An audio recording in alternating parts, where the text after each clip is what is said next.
Boa tarde a todos e a todas. Hoje eu fiz um vídeo para a gente comentar e discutir um pouco sobre uma das séries contemporâneas mais conhecidas e uma das mais comentadas nos últimos tempos, que é Game of Thrones. Por que eu escolhi fazer um vídeo sobre essa série? Porque eu acredito que, mesmo diante do sucesso em torno de audiência e de crítica que ela recebeu, eu acredito que a gente pode fazer um outro tipo de leitura.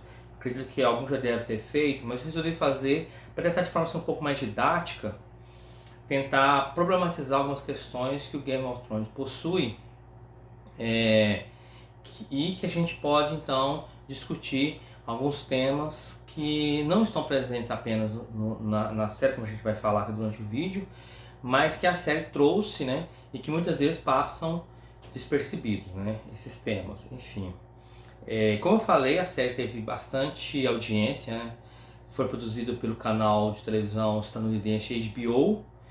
É uma série que é baseada nos livros do George R.R. Martin. Ela também teve bastante premiação, né? Principalmente na entrega do Grammy, que é um prêmio dedicado à produção televisiva. Lembrando que esses prêmios, não só o Grammy como o Oscar e outros, eles são produzidos principalmente a partir da indústria cultural dos Estados Unidos, né? Estadunidense, né?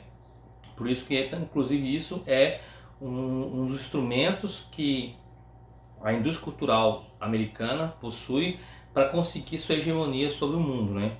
Não só a produção, não só a circulação desses produtos produzidos lá, mas também as próprias premiações, né? É como se fosse um selo de qualidade, mas uma qualidade feita a partir dos olhos deles, nas suas produções, nas suas próprias produções, que são inclusive exportadas para o mundo inteiro, né? Enfim, os livros do R.R. Martin, George R. R. Martin, são conhecidos, né, como as Crônicas de Gelo e Fogo. E a partir desses livros, que então a série, HBO, a televisão HBO, né, a emissora HBO, resolveu então adaptar para a televisão. Também foi uma produção milionária, foram milhões gastos na produção, na construção de cenários, enfim, né, equivale quase uma outra série também feita pela HBO junto com a BBC, que foi Roma, né, em 2007, mas depois foi cancelada apenas 2 temporadas. E depois de vários anos a HBO novamente faz uma série épica, né, que comumente dentro do cinema é chamada de Capa e Espada, e que também teve vários investimentos e muita audiência, como eu já falei. Enfim, um tema que eu quero discutir a partir da série, eu acredito que a série tem várias entradas, né, para discutir várias questões. Eu quero fazer uma entrada para discutir a série, que é uma seguinte pergunta: existe uma narrativa em Game of Thrones que reforça o eurocentrismo? A narrativa do Game of Thrones é uma narrativa eurocêntrica? Eu vou me ater principalmente à série, mesmo que a série se baseou no livro, mas vou me ater à série, somente que não também as últimas 2 ou 3 temporadas, não se baseou mais somente nos livros, né? Foi mais de livre criação a partir dos escritores, né? Claro, com as ideias e supervisão do escritor Martin, mas votei por causa disso também, justamente na série televisiva, né? E aí eu faço a seguinte pergunta, né? É uma narrativa eurocêntrica?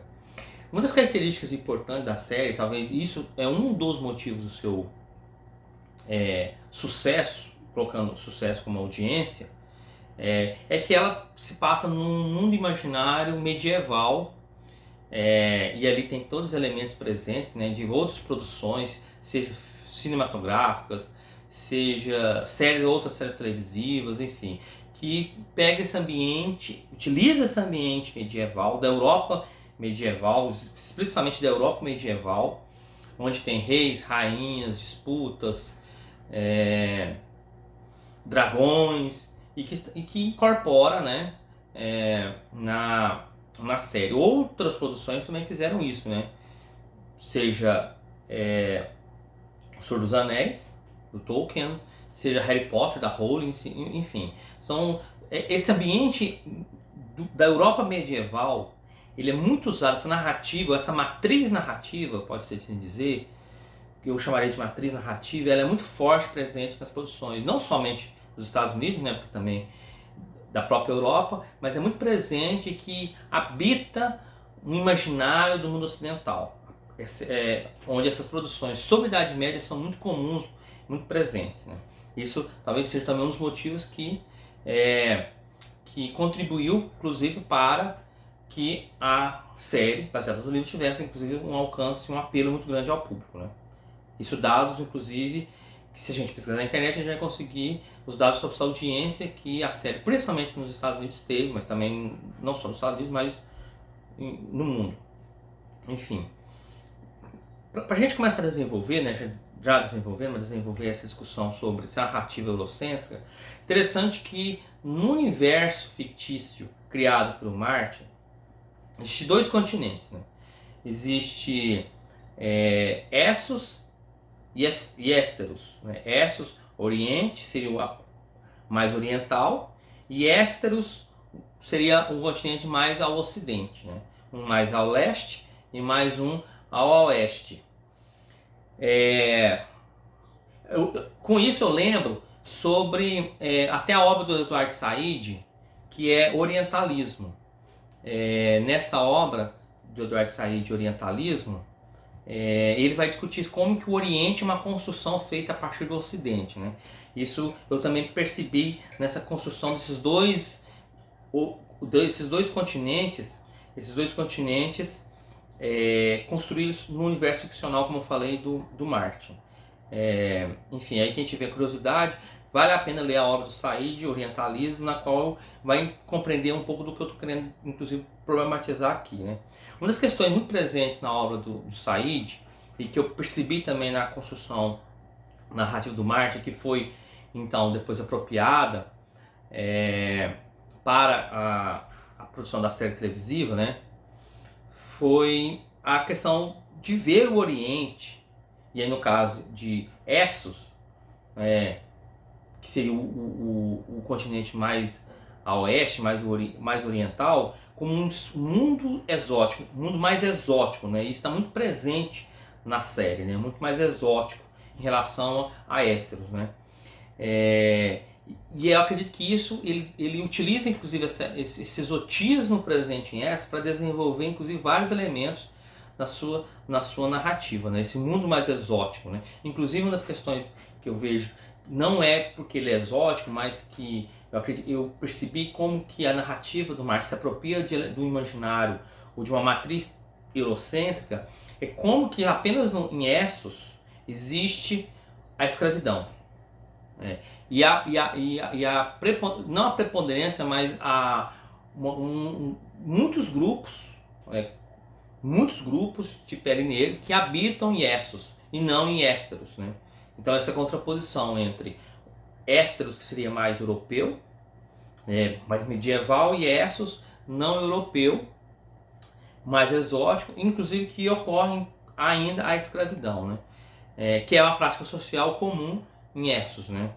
Enfim, um grupo muito presente na série que habita Essos, inclusive é considerado quase como um sinônimo de selvagens em muitos momentos da série, os Dothraques, são os Dothraques, né?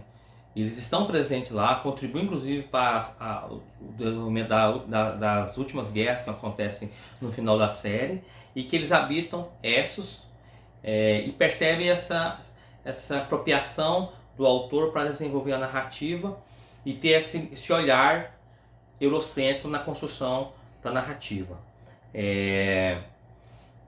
Em Ésteros existe uma unidade política, elemento que eu achei interessante na série, interessante no ponto de vista da problematização por ter uma perspectiva eurocêntrica, é que em Ésteros existe uma unidade política construída a partir da guerra dos Targaryen, mas construiu uma unidade política, né? Os 7 reinos estão vinculados a um só trono.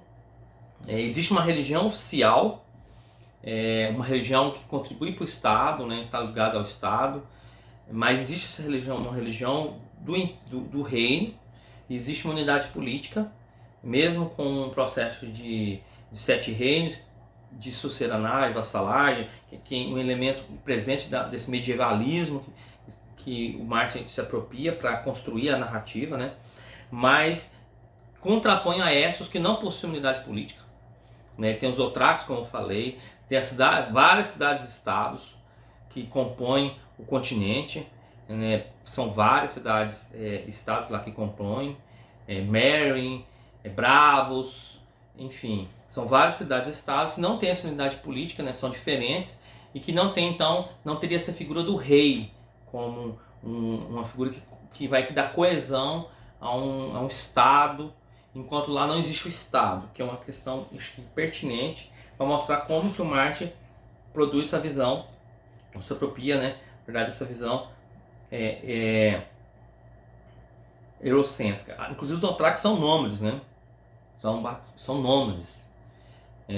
Não tem, inclusive, então, nem mesmo uma construção de Estado dentro dos Dothraques.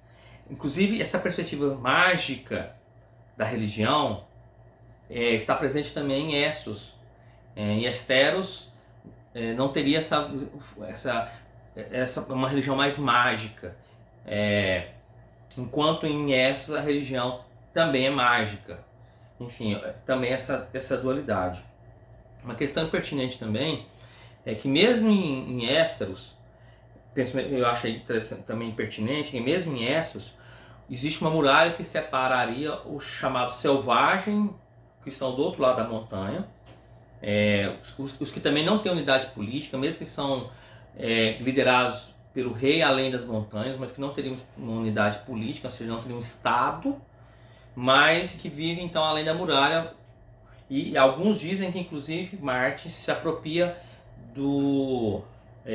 da muralha de Adriano, que foi uma construção feita pelo imperador Adriano de Roma, no século II depois de Cristo, como uma forma de se apropriar disso para utilizar, para separar o que seriam então os civilizados e os selvagens, da mesma forma que o imperador romano queria separar o Império Romano tido como civilizado e os povos além da muralha tidos como bárbaros. Então inclusive essa perspectiva permanece, né, nas Crônicas de Gelo e Fogo ou na série televisiva Game of Thrones, né? Inclusive também, eu acho uma coisa interessante, é que além dos selvagens existem os outros, os White Walkers, né, os caminhantes brancos, que são, inclusive, penso eu, nada de novo no front, porque isso é muito comum na produção audiovisual estadunidense. Eu acho isso uma coisa muito comum lá. Não sei se em outro país tem tanta produção e tanto produções que tem essa questão sobre os zumbis. Na verdade, os caminhantes brancos são zumbis, que eu acho que isso faz parte, inclusive, de uma perspectiva do imaginário político estadunidense, que tem receio e medo de serem invadidos e ocupados por um povo que não são como eles, ou seja, que não são humanos, que no caso dos Estados Unidos, que não são civilizados, modernos ou cristãos, liberais como eles, né, que vão destruir a nossa cultura, né, o nosso modo de vida, nossas práticas, esse medo que os estadunidenses têm, né, que a sociedade estadunidense tem. O Martin utiliza disso para construir também esse grupo dos caminhantes brancos como uma forma de destruir a ordem social estabelecida lá dentro dos reinos, né? Por isso, inclusive, na série, na última temporada da série, existe uma guerra total contra os caminhantes brancos, porque os caminhantes brancos vai destruir a humanidade, né? Outra questão também que está presente, mesmo em Esteros, Dorne, que é um dos reinos, né, que está ao sul, né, e que também me remete à questão de como que nas muitas produções audiovisuais dos Estados Unidos, o sul dos Estados Unidos, eles têm um imaginário de que o sul dos Estados Unidos é mais mágico, é mais misterioso, é mais exótico. Não sei se seria porque existe uma presença da escravidão, a presença africana, isso criou um medo na sociedade americana, pelo menos em grupos da sociedade americana, de que o sul é mais mágico, mais enfeitiçado, mais exótico do que o restante dos Estados Unidos. Inclusive o Dorne está no sul, né? Isso também, por isso eu acho que coincide, né? Também não é nada novo no front, né, do marketing, isso coincide com outras produções audiovisuais dos Estados Unidos. Recente a gente pode lembrar de Abraham Lincoln, o Caçador de Vampiros, o próprio Constantine, A Princesa e o Sapo, que é uma produção, inclusive, uma animação da Disney. Enfim, tudo que é mais mágico, mais exótico, está no sul dos Estados Unidos. Dorne, então seria então esse sul, mesmo que lá, pelo menos na série, parece se aproximar mais de um universo simbólico mais árabe. Enfim, essa problematização que eu trouxe para a gente tentar compreender ou problematizar, como eu falei, e ter um olhar sobre a série. Ver como que essa série, na verdade, ela não, para muitos, como seria algo tão inovador, tão criativo, na verdade ela também reproduz estereótipos, representações, matrizes narrativas que já existem no mainstream, quer dizer, na hegemonia que principalmente a indústria cultural estadunidense se impôs e se impõe sobre o mundo. Então é isso e até o próximo vídeo. Obrigado.